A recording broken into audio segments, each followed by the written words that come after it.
Hi friends, welcome back to fission creations. ഇന്ന് നമ്മളിവിടെ തയ്യാറാക്കാൻ പോകുന്നത് ആമ്രഖണ്ഡാണ്, അതായത് മാംഗോ ഫ്ലേവേഡ് ശ്രീഖണ്ഡ്. മാമ്പഴക്കാലത്ത് വീട്ടിൽ തന്നെ വളരെ എളുപ്പത്തിൽ ഫ്രഷ് ആയിട്ട് നമ്മൾക്ക് ഉണ്ടാക്കിയെടുക്കാൻ പറ്റുന്ന ഒന്നാണ് ആമ്രഖണ്ഡ്. ഇത് തയ്യാറാക്കാൻ ആവശ്യമായ സാധനങ്ങൾ എന്തെല്ലാം വേണമെന്ന് നമ്മൾക്ക് നോക്കാം.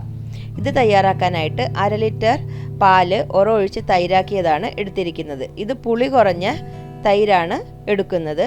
പിന്നെ പഞ്ചസാരപ്പൊടി, മാമ്പഴത്തിൻ്റെ പൾപ്പ്, ഏലക്ക. ഈ പുളി കുറഞ്ഞ തൈര് ഇനി ഇത് വെള്ളം കളഞ്ഞിട്ട് ക്രീം മാത്രമാക്കി എടുക്കണം. അതിനായിട്ട് ഇതുപോലൊരു തുണിയിലേക്ക് ഇട്ട് കൊടുത്ത് കെട്ടി 1 മണിക്കൂർ എവിടെയെങ്കിലും തൂക്കിയിടുക. അപ്പോൾ ഇതിലുള്ള എക്സസ് ആയിട്ടുള്ള വെള്ളം മുഴുവൻ പോയിട്ട് നല്ല ക്രീം മാത്രം നമ്മൾക്ക് കിട്ടുന്നതാണ്.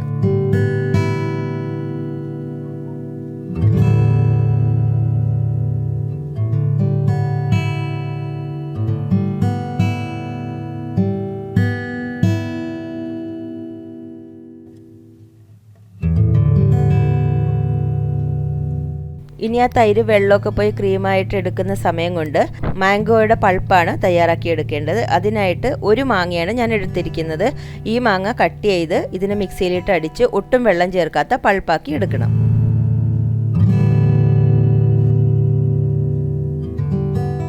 ഇപ്പോൾ 1 മണിക്കൂറൊക്കെ കഴിഞ്ഞിട്ടുണ്ട്. അതിലുള്ള വെള്ളമൊക്കെ പോയിട്ട് ക്രീം മാത്രമായിട്ട് കിട്ടിയിട്ടുണ്ട്. ഇനി ഇത് തുണിയിൽ നിന്ന് അഴിച്ചെടുത്ത് ഒരു ബൗളിലേക്കിട്ട് ഒട്ടും തരിയില്ലാത്ത വിധം സ്മൂത്താക്കി എടുക്കണം.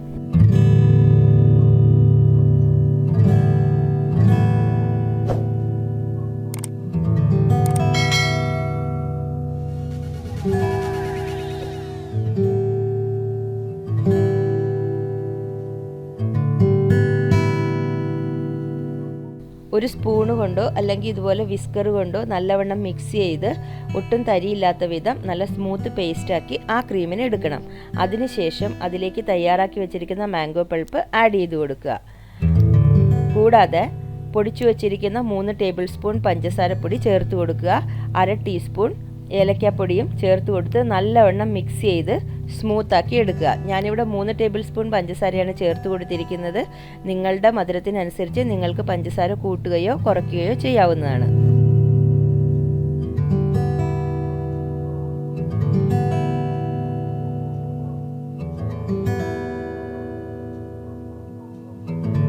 ഇപ്പോൾ ഇവിടെ വളരെ ടേസ്റ്റി ആയിട്ടുള്ള ആമ്രഖണ്ഡ് റെഡി ആയിട്ടുണ്ട്.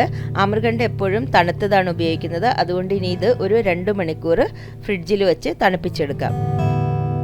അങ്ങനെ തയ്യാറാക്കിയ ആമ്രഖണ്ഡ് ഫ്രിഡ്ജിൽ വെച്ചിട്ട് ഇപ്പോൾ 2 മണിക്കൂറൊക്കെ ആയിട്ടുണ്ട്. ഇത് ആവശ്യത്തിന് തണുത്ത് കിട്ടിയിട്ടുണ്ട്. ഇനി നമ്മൾക്കിതൊരു സെർവിങ് ഡിഷിലേക്ക് മാറ്റാം. സെർവിങ് ഡിഷിലേക്ക് മാറ്റിയതിന് ശേഷം ഇതിനു മുകളിൽ കട്ട് ചെയ്ത കുറച്ച് ബദാം ഇട്ട് നമ്മൾക്ക് ഗാർണിഷ് ചെയ്യാം. കുട്ടികളുടെ ഇഷ്ടത്തിനനുസരിച്ച് ഇതിനു മുകളിൽ ഡ്രൈ ഫ്രൂട്ട്സ് നമ്മൾക്ക് ആഡ് ചെയ്യാവുന്നതാണ്. കുട്ടികൾക്കെല്ലാം വളരെയധികം ഇഷ്ടപ്പെടുന്ന ഒന്നാണ് ആമ്രഖണ്ഡ്. അതുപോലെ തന്നെ ഇത് തയ്യാറാക്കി എയർ ടൈറ്റ് കണ്ടെയ്നറിലിട്ട് സൂക്ഷിച്ചു കഴിഞ്ഞാൽ 2-3 ദിവസം നമ്മൾക്ക് ഉപയോഗിക്കാവുന്നതാണ്. പിന്നെ അതുപോലെ തന്നെ ചപ്പാത്തിയുടെ കൂടെയും പൂരിയുടെ കൂടെയൊക്കെ കഴിക്കാനായിട്ട് വളരെ നല്ല കോമ്പിനേഷനാണ്. നിങ്ങളെല്ലാവരും തയ്യാറാക്കി നോക്കുക. അപ്പോൾ നമ്മളുടെ ഇനി അടുത്ത ഒരു വീഡിയോയുമായി കാണുന്നത് വരേക്കും thank you, bye bye, take care.